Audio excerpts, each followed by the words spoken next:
YouTube, and welcome to another video, and this is another news video of the E3 update about Dead or Alive 6. And I have some more news to share, so let's get straight on with it. Dead or Alive 6 wants to alter franchise perception from sexy to cool.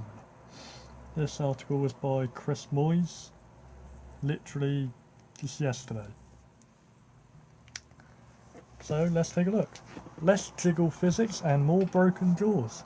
In an interview with Japanese publication Famitsu this week, Dead or Alive producer Yohei Shimbori spoke about some of the upcoming changes to the recently revealed Dead or Alive 6. Particularly in terms of how they wish the game to be viewed by audiences. A new engine will be utilised which allows for better lighting effects, skin textures and facial animation, but will move away from the game's trademark soft engine, in quote marks, which was essentially used to create player-defined boob and arse jiggle physics. Team Ninja are hoping to make Dead or Alive 6 a much more painful looking and down and dirty affair. Shimbori mentions that when speaking with players at Fighting Tournament Evo last year, there was still a belief stigma that playing Dead or Alive was considered a source of embarrassment due to the game's gravure elements. Thus has been decided to make a shift from the girls of Dead or Alive being less sexy and more badass and cool in design, clothing and personality, so you will be less likely to see outfits like this. Moving on. The new engine will combine realistic textures for skin and clothing with sweat, dirt, tears and other emotional details. The new engine allowing for much more intricate facial animations for the first time in the series. The faces of the girls and guys of Dead or Alive will get mucked up in battle. To accurately reflect that, I just took an RKO into a muddy puddle. Break for the memes. Realism. This is all part of the Team Ninja's plan to trademark Dead or Alive 6 as fierce fighting entertainment. Obviously, the cast of Dead or Alive, male and female, will naturally remain sexy. They're a good-looking bunch of guys and girls. I guess Team Ninja are specifically referring to the elements of character portrayal that lean more onto the side of gravure modelling or those ridiculous water balloon effects. I think the hopes are to make it more about what a bunch of motherfuckers they are, as opposed to the upskirt chicanery, doe-eyed panting when defeated, and 99-year-old options. For those of you who do not know about the 99-year-old option, I think it was Dead or Alive 1 or 2, you can change the player age. The higher the age, the more physics you will get. The other interesting element here, from a business standpoint, is that Team Ninja infamously put out hundreds of dollars worth of DLC for Dead or Alive 5, with a huge chunk of those costumes dedicated to sexy, risque or revealing outfits. If the company truly wished to move away from Dead or Alive's said sex doll reputation, are they willing to take a hit on all of those glorious DLC dollars to do so? Okay, this is another article titled with a subtitle Dead or Alive 6 First Hands On. Can Team Ninja balance familiar and fresh? With a subtitle Dead or Alive is growing up. This is by Ezra Krabbe. I hope I pronounced his name right.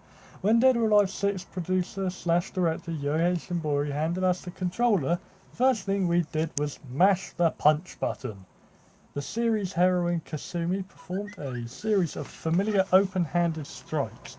Our opponent Zack tried to punch her in the face, but we were able to successfully time a hold counter-attack, and she twisted his incoming hand, dropping him to the ground.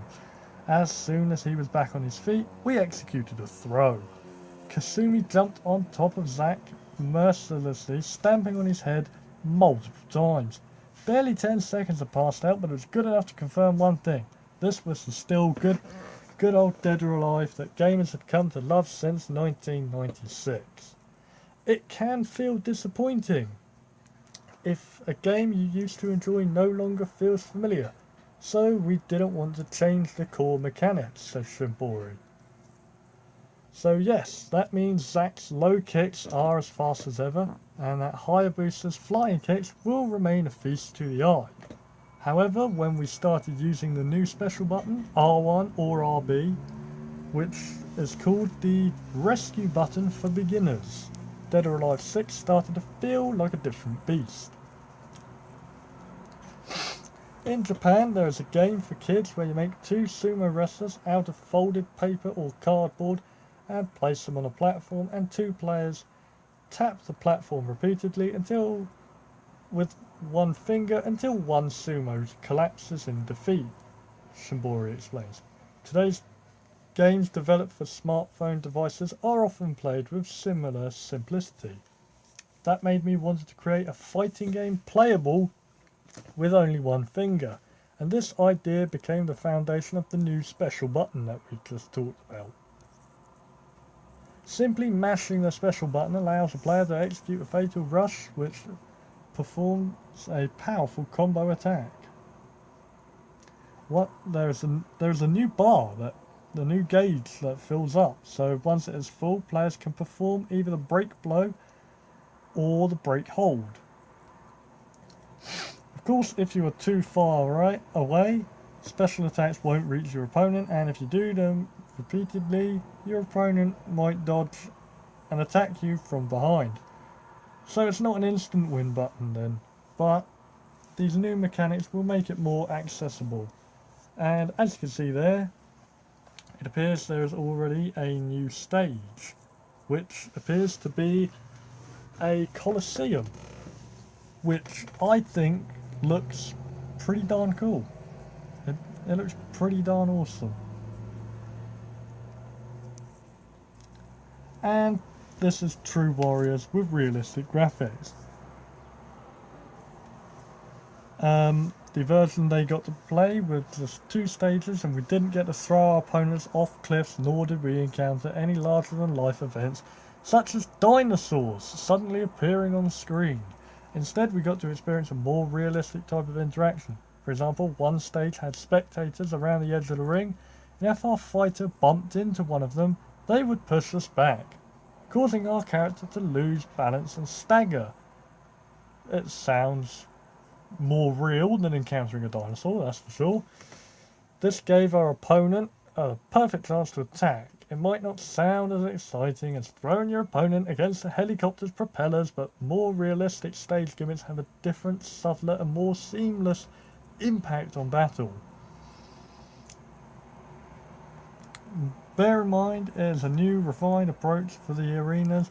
Shimbori tells us fans not to worry as he plans some stages with the excitement and craziness that we've come to expect from the series. He's already thought of several more stages together with art director Yutaka Saito to implement into the game. Thank you for watching, and just before I sign off, a quick summary then. So there's a new button, there's already more stages in development, and more or less importantly, the costumes are not being as revealing as they once were. This will change the perspective of fans, and maybe it might bring some more on board, because you can't stand there and stare all day. Anyways, I thank you for watching, and if you enjoyed this, leave a like and a comment, and subscribe so you don't miss any of my future videos. Thank you for watching, and I'll see you in the next one.